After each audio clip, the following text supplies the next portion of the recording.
The two siblings, William and Dorothy, seemed to work in a creative partnership.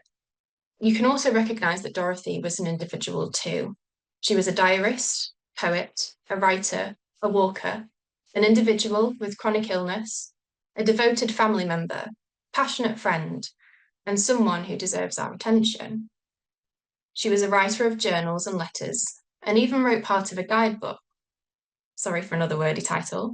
Her Recollections of a Tour Made in Scotland, 1803. Perhaps my favourite fact about her is that she was the first woman, as far as we know, to write an account of climbing England's tallest mountain peak, Scafell Pike, in 1818.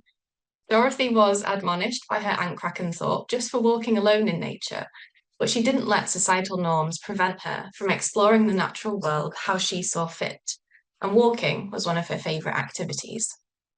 So nothing really irritates me more than when I see people's first descriptions of Dorothy Wordsworth be, oh yeah, she was William Wordsworth's sister.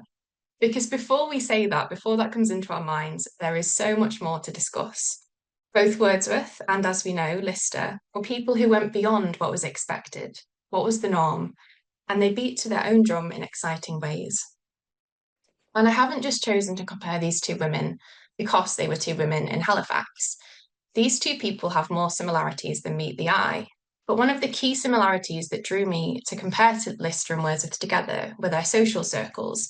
But you can see here, these are the people that Wordsworth socialised with in 1827 and 1829, and there's a lot of overlap there. So from people like the Rawsons, of course, Dr. Kenny, the Saltmarshes, the Priestleys. I mean, most people on there we recognise from Anne Lister's journal.